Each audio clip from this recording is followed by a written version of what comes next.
Hello, I'm your host, Tinfoil Tom, and today we're examining the subject of an experiment, the Philadelphia experiment.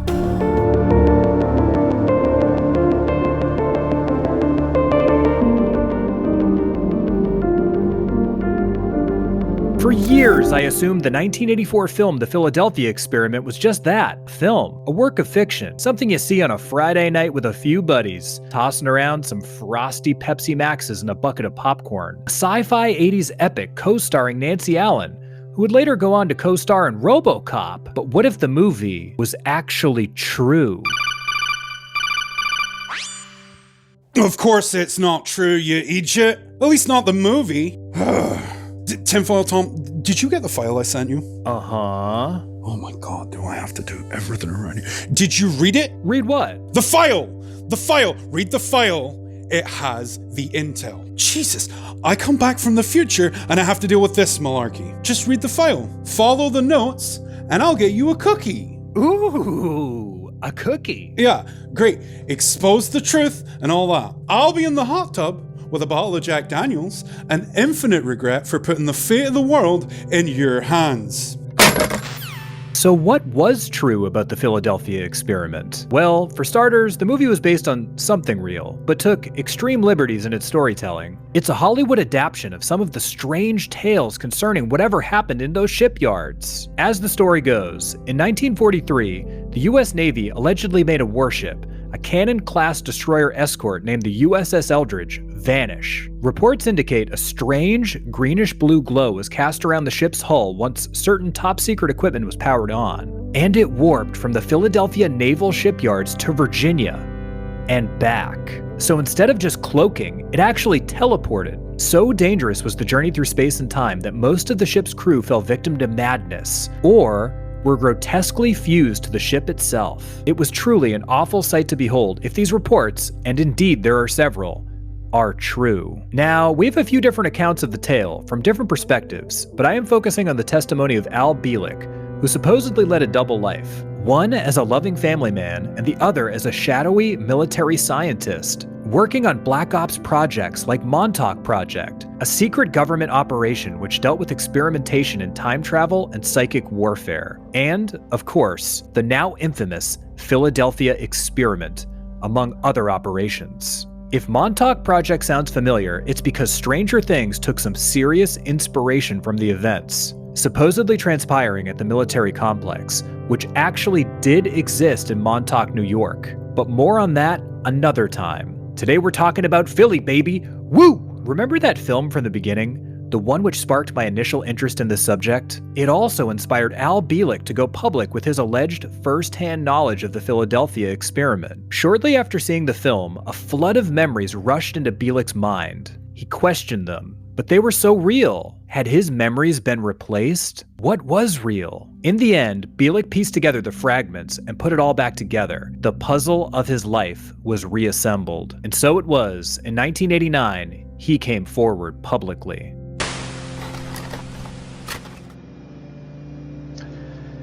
Hello, my name is Alfred Bielek, more commonly known as Al Bielek. Original family name is Edward Cameron. When Al Bielek woke up, he remembered a few things. Among them, he wasn't actually named Al Bielek. He was, in fact, another man altogether, by the name of Edward Cameron, born in 1916, a full decade before he was quote-unquote officially born. And he had different parents, a different life, and a brother, Duncan Cameron, who he had by now been long estranged from. Both had enlisted in the military for service during the Second World War and quickly rose in rank and stature, eventually working under figures like Nikola Tesla, Albert Einstein, and Dr. John von Neumann, specifically on a secret project to cloak warships and essentially render them invisible, something extremely important and strategically valuable during World War II. German U-boats had a reputation of ruthless precision when it came to sinking Allied ships, and the Allies needed an advantage to help win the war, and this technology would give them such an advantage. So it was that on a warm August night in 1943, after months of preparation, And a successful previous test on a smaller vessel, a new test was set to render an entire warship invisible, and Bielek and his brother were chosen to operate the controls from below deck on the USS Eldridge for this, the Philadelphia experiment. Everything was fine at first, but the experiment quickly grew out of control. Flashes of light began to erupt from the equipment, and the brothers were unable to shut down the power. The radio picked up nothing but static as they cried out for help, and upon escaping the control room, which by this point was totally unstable, and reaching the upper deck of the ship, the brothers saw that the ship was surrounded by a strange fog. I want to tell you more, but let's have Al Bielek himself tell you what happened next. We went for the railing. We both had the same idea at the same time. Let's jump overboard and swim ashore. There's nothing we can do. Everything appeared normal to the ship, up to the railing and slightly beyond. But a short distance beyond the railing, there was nothing but a solid gray fog.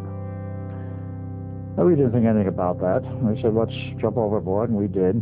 I mean, we didn't say this verbally. This was, shall we say, simultaneous mental thinking.